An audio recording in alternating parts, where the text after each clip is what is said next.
Mwiriwe, nitwa Sifa Ndekeje. Nezero no kuba hano musaya nayo ngoroba naryohewe n'ibintu biraba kugaruka mfise impano ushobora kwerekana kandi baza kuba itunga kuri igihugu umuryango kuri twese. Rero naryohewe je muri kanya gatoya mfise ngomba ko dusangira kandi gace k'inkuru inkuru abenshi cyo kuba bazi kumva abandi kumbura akaba ari jambo bakaba kuyumva nkabona inkuru isanzwe ndoshe inkuru bamwijambo ry'Imana ikabocera agacitwa Bibiliya ngomba ko dusomera hamwe Kwagizwa na Yohana 10:23 kugeza ku 30. Umundi rero abwize akanya bampaye dutekereje kugira ngo tucishemo twumvirize gatoya. Yesu agenda mu rusengero ibaraza rya Salomo. Abayuda baramukikiza baramubaza batuzogeza ryari gutera imitima yacu kujuragira asangwa uri Kristo bidufoborere. Yesu arabishura ati narababwiye ariko mwizera nikoba nkora mwizina rya Data nivyo bishimye naye ariko nimwizera kuko mutarabo mu ntama zanje ababaye intama zanje ubumije ryanje nanje ndabazi nabo barankurikira kandi nanje mbaha ubugingo budashira naho bazokwigira bapfa rubi gushitsa ibihe bidashira kandi ntawe ushobora kubashikura ukuboko kwanje. Data yabampaye niwe kuruta bose ntawe ushobora kubashikura ukuboko kwa Data. Nashaka tumere nk'abatanye kato cyangwa segonde dusenge hanyuma tutwana n'ibyaha. Mwami wacu tugushimiye kuri umwami uganje mu isi no mu ijuru kandi ko bashimye kwishurira abantu waremye kugira ngo bakumenye maze bakumenye bakwizeye kandi bakwizeye ari umuringo w'izina ryawe. Akanya keza k'ikiyago mwamuduhaye ngo tuye kuri mugoroba gakoresha kugira ngo ushike imitima yacu tuyagishuriwe utwishurire tukumenye turonke ubugingo budashira mu izina rya Kristo amen. Abatari bake muri twebwe barazi amakuru ya Nowa. Batubwira ko Nowa yari mu gihe cy'urungano rwiwe yari umuntu akunda Imana hanyuma agashaka no kwimenyesha abandi. Mugabo batwereka ko Nowa yariko aramenyesha amakuru ahambaye yagira ashiki muri icyo gihe aho hari umwuzure Imana amaze guteguza kugira ngo batigende usemerere ubwira abantu bashobore kwinjira mu bwato kuri kurabaza kugira ngo bahunge umwuzure. Tubona ubano muri abo bantu no bari karabwira hariho imigwi ibiri ihambaye. Umugwi wa mbere n'umugwi wo bari ngaho abantu bico gihe no bari karabwira tubona ngo barasuzuye cyane ayo makuru ya Nowa uburyo bavuga bati Nowa n'umutama arashaje ajya makuru ariko avuga no kwizagira n'amakuru avuga n'umutama. Mugira kabiri tubona n'umugwi w'abarokotse umwuzure kubera binjiye mu bwato no bari karabaza maze abo bararokoka ibapfa. Uravye rero iyi nkuru y'igihe cyo kwa Nowa irasa rwose n'inkuru reje gusoma hano kuko muri kano gace reje gusoma atwereka imiguri ibiri y'abantu. Umugumwe n'umugwi wase kwemera ivyo Yesu akavuga ingene Yesu akahishurira abantu kugira ngo bamumenye. Uwo mugwi tubona w'abayuda utashoboye kwemera ivyo Yesu akababwira. Mugabo hari undi mugwi ngaha ugaragara Yesu yavuze n'umugwi w'abantu bitwa intama zikurikira umwungere. Ni bano bantu tubona mu mugwi wa kabiri werekana ingene abo bantu bitwaye na cyane cyane mu ngifata kwizera ingene Yesu arikishura umwami n'umukiza maze baramwizera baronka ubugingo budashira. Turabire hamwe bwa mbere mu wa mbere mugwi w'abayuda. Abayuda bari bande numvise mu bibazo cyabajije kare abajije n'ikibazo cyishura Judaism. Imbega idini ry'abayuda ni idini riri mu bisanzwe uravye abisirayeli bari bafise idini ry'abayuda wari umugwi munini w'abantu bari mu bice bitandukanye k'umureno rumanya wo kuvuga. Mugabo haba harimo abasadukayo haba harimo abafarisayo haba harimo n'ibindi bitandukanye kandi bose basanga barafise ibyizerwa bitandukanye bibagira aho bari mu kibano. Mugabo abayuda bari basanzwe bafise igicapo cyo ko hazoza Mesiya. Aya makuru bayafise ku Isezerano rya Kera, uhereye mu bitabo bitanu vya Mose, ko hazoza umucunguzi, kandi ko umucunguzi azoza, ko abazomwizera bazoronka ubuzima mu izina ryiwe. Mugabo naho bari basanzwe bafise ayo makuru, hari andi makuru basanganywe bagiye barongerako, cyane cyane bagiye barabwirwa n'abasokuru, ku buryo byagora cyane hakacaba ukwitiranya cyane ikivange cy'ibyizerwa byabo. Kandi ivyo yabaye imbarutso yo kudashobora kwizera Umwami Yesu n'igihe ariko arihishurira abayuda. Muri kano gace rero twereka no muce cyane cyane ku 23 kugeza ku 26, aho Yesu ariko arihishurira uwo ari we, akabwira ati ni jewe, biciwe ibikorwa bitandukanye nk'uko byari byarasezeranywe mu Isezerano rya Kera, ibikorwa Yesu azoza akora, maze ivyo bigahishurwa ko bwa bundi uwo yaje Yesu w'i Nazareti ari we Mesiya nk'uko yarasezeranye. Maze Yesu nawe yakora ivyo bikorwa, abayuda ntibamwizeye bitewe n'uko bafite ibyizerwa bitari byo kuri Yesu. Reka mvuge bibiri muri byinshi bafise byabatumye badashobora kwizera Umwami Yesu. Icya mbere, abayuda rero bafise ukwizera kutariko ku bijyanye n'uwo Yesu ari, barahakana cyane ko Yesu ari Imana. Uravye muri Bibiliya, mu bitabo by'ubutumwa bwiza, uraza gusanga mu by'ukuri abayuda byarabagoye kwizera ko ujya Yesu w'i Nazareti, Imana yihinduye umuntu kugira ngo ishobore gukiza abanyabyaha, ko by'ukuri ujya ari Mesiya. Ivyo turabibona mu bindi bice bya Bibiliya. Umundire gatoye, some gatoye imirongo mikeyi,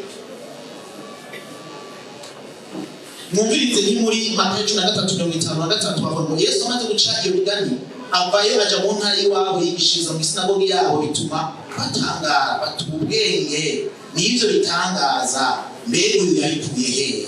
Mbega si wa mwana w'umubaji, nyina yitwa Mariya, kandi abavukana nawe si Yakobo na Yosefu na Simoni na Yuda, bashikiwe ntibari iwacu bose? None ivyo byose yabikuye hehe? Ibyiwe birabatsitaza. Yesu arababwira ati umuntu avugishwa n'Imana ntakura icubahiro atari mu ntara iwabo no mu nzu iwabo, kandi nta bitangaza byinshi yahakoreye kubukutizera kwabo.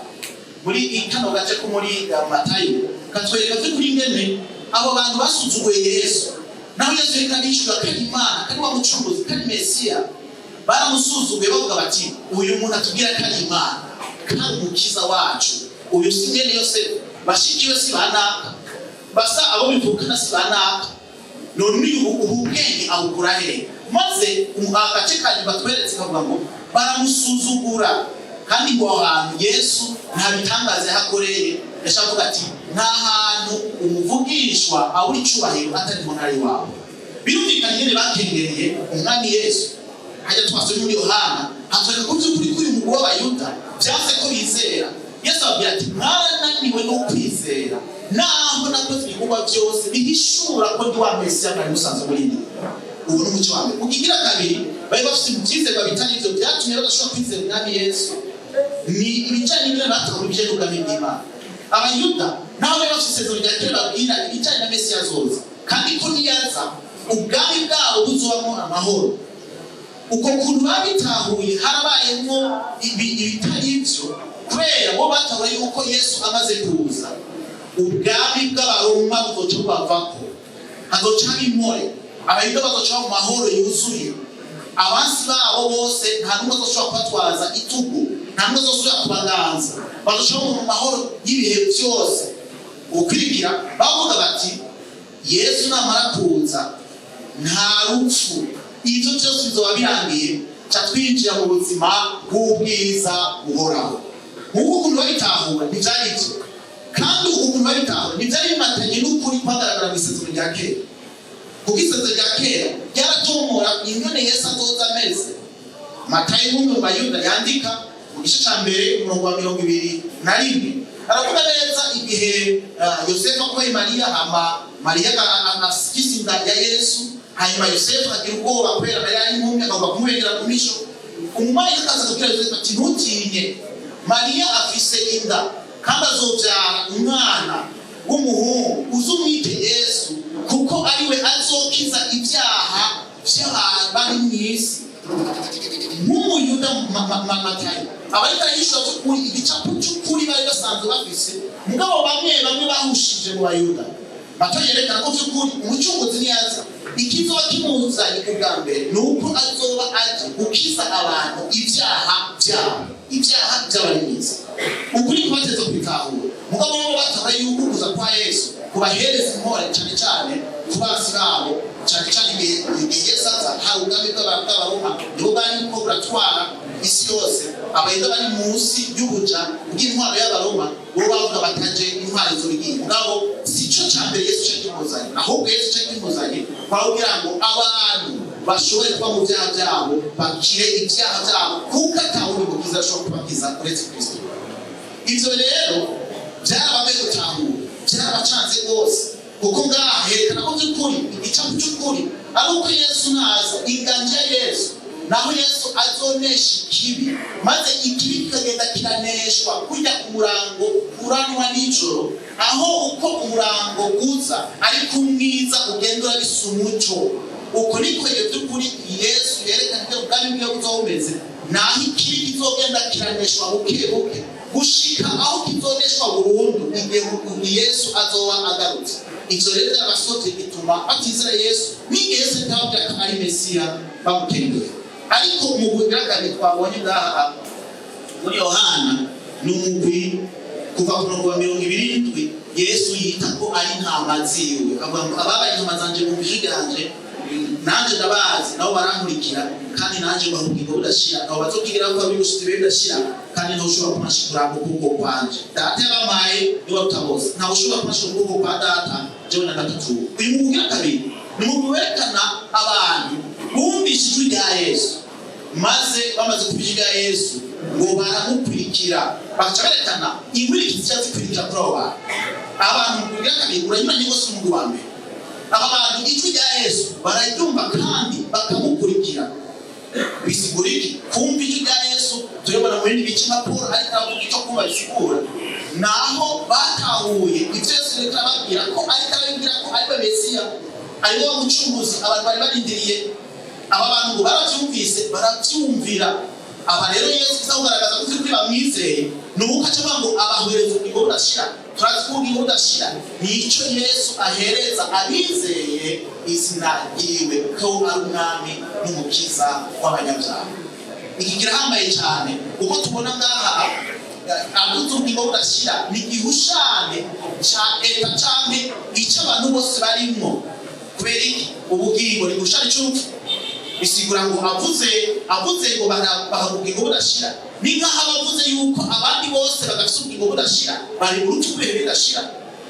Namwe murazi mu bijyanye n'imvugo nuko twari tubyumva ngaha mu bibazo babajije hari ikintu kivuze ubwo nyine utavuze ikindi kintu gihushanye n'icyo ngabo muri ubwo buryo ukivuga uba wamaze kuvuga yuko n'icyo kintu wakivuze uvuze ngo ino nzu irimo umuco.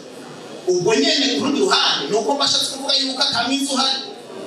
Bavuze ngo abamwizeye abamukurikira intama ziwe abahereza ubugingo budashira biba bisigura ko abatamufise abatamwizera cyangwa wa muco wa mbere bafise urupfu bidashira. Kandi ivyo biragaragara mu bindi vyanditswe ko vyerekana ko isi yose iri munsi y'urubanza rw'Imana kandi kubera abantu bacumuye ku Mana barapfuye.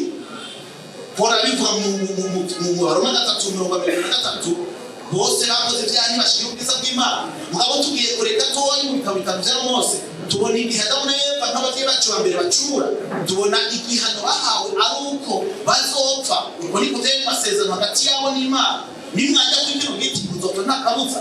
Ubwo rupfu rero ni kimwe mu byashitse kandi two twavuga urupfu haba hari ingezo zitandukanye. Urupfu bari bavuga ngaha ni ugutandukana n'Imana ni ukudashobora gukora ibyo Imana igomba. Mugabo kandi mu bikurikiranye n'inkurikizi z'igihano bakoze harimo ko umuntu azopfa mu buryo bw'umubiri. Kimwe mu byerekana ko by'ukuri natwe turabanyabyaha isi yose abanyabyaha ni ingene bimwe muri ibyo n'uyu munsi bihari. Urupfu rw'umubiri rurahari byerekana ko icyaha cyabo natwe tubifise. N'izindi muri zitandukanye zabwiwe Eva yuko azobyara arushe yuko umugabo azojya arushe. Ivyo byose ni bimwe uyu munsi bihari abantu bararuha bagataha isi n'ikimera. Ivyo ni inkurikizi z'icyaha byerekana ko n'uyu munsi by'ukuri umuvumo w'icyaha urakurikira abantu bose. Niko nasozera kano gace gahambaye kerekana imbugira kabiri aho Yesu yita intama ziwe, werekana yuko abamwizeye bahabwa ubudashira. Kuko si ico gusa bahabwa, Yesu acavuga n'ikindi bahabwa, avuga ngo abo bantu ntibazokwigera bapfa rubi, kandi ngo nta kintu kimwe gishobora kubashirwa mu bwonko bwacu. Ayo majambo arashimira rwose na Paul arikandika muri Kolosayi 1:13-14, aho yerekana ko abo bantu bize umwami Yesu bakuwe mu bwami bwa Satani, maze ngo bimurirwa mu bwami bw'umwana w'Imana ikunda. Ibi vyerekana ko by'ukuri abo bantu ntibakiri munsi y'ubuja bwa Satani, bakijakara icyaha kuko Yesu yabakijije icyaha. Aba rero n'abahirwe kuko bafise ubugingo budashira. Kandi kagoroba nifuje ko nakubwira nti niwumvirize ijwi ry'umwungere mwiza ari we Kristo Yesu, urakira, uraronka ubugingo budashira. Kandi kagoroba naje kubwira ngo birakunda ko ushobora guhinduka, birakunda ko ushobora kwizera umwami Yesu maze ukaronka ubugingo budashira, ukava munsi y'urubanza rw'Imana kandi ukaronka umutekano muri eternel uhoraho, kuko Yesu avuga ngo abo ntibazokwigera batarubiri gushika bidashira. Nagomba gusozera, sinzi ko hari Imana ikwiyagishije mugabo muri kano kanya nuko arakanya keza Imana iguhaye ko kwimuka. Nimba uhakana igikorwa cya Yesu wese ari, Imana iweza kano kanya ko bikunda ukweziye wewe gushobora kuruhuka budashira mu gihe umwizeye. Ndashaka dusenge, sinza aho wicaye, sinza aho uri, mugabo nimba Imana ikubwiye umutima wawe nuyage n'Imana, nimba ukeneye kwiyegurira Imana, bwira Imana yawe ati mwami ndashaka ko nanje ndakwizera, maze ndumubugingo budashira, mbere munsi y'urubanza rw'Imana nanje ndonka umutekano w'ibihe byose nk'uko bisezerana.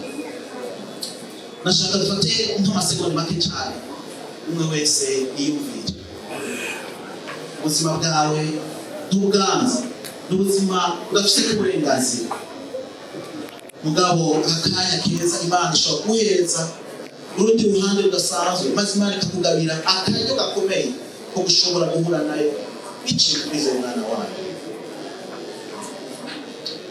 Mwami Yesu, izina ryawe n'iryubahwe, izina ryawe nirishimwe hejuru.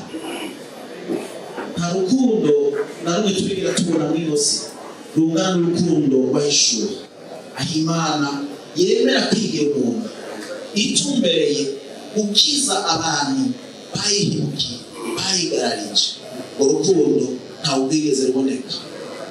Yohana ariko arandika mu gice cya 3:16, aho ngo kuko urukundo Imana yakiza abari mu isi ariko rwatumye itanga umwana we w'ikinege, umwizera wese ntazapfe rubi ariko ahabwa ubugingo budashira. Birumvikana mwami ko isi iri mu rupfu, abantu bari mu isi bakugararije, kandi imbere y'icyaha n'urupfu rwe birashira. Mugabo urukundo rwawe rwagutumye wihindura umuntu kugira ngo bikunde gucungura umuntu. Nicyo gituma wabayeho ubuzima bugororotse kugira ngo ushobore kwizera aho kugororoka atakoreye, ahubwo ahawe no kuyakwiza. Tugirire ubuntu mwami kuri mugoroba. Abicaye hano birakunda mwami ko hoba harimo nk'abari bameze nk'abayuda, bari bafite ibyizerwa bituma bahakana by'ukuri ko wewe uri Mesiya wabo yasezeye ukazobacunga. Ntabwo kino gihe cyacu ni benshi babihakana, ni benshi bakwaga, ni benshi batemera ko umucunguzi, ariko Imana werekana ko abo bapemeye ubahereza ubugingo budashira. Nami Imana nurukora imitima yawe bariko baratakamba, bavuga bati jewe natawe ko Yesu umucunguzi wawe, kandi nifuza kukwegurira ubuzima bwanje, nawe ukampa ubugingo budashira, maze nkarokoka nkaba mu bwami bw'umwiza, nkimurirwa mu bwami bwawe. Bafashe nawe bafata ukuboko ubihishurire, ubiyereke imitima yabo inagure, ubaharire ibyaha byabo, maze mwami Yesu bafata ukuboko ubinjize muri ubu bwami buzira ikibi, kandi usezerana ko impera n'imperuka uzobahereza ubwami. Wakoze kuri kano kanya gato utanze, kandi wakoze mwami gutunganya umwanya nk'uyu wagaragayemo ishusho yawe mu bantu twabonye bahishura ubwenge wabagabiye. Bandanye kuganza muri kino kibanza, kandi agakiza kawe kabandanye kagaza mu mitima yacu, n'ibihe bitazoshira, mu izina rya Kristo Yesu. Amen.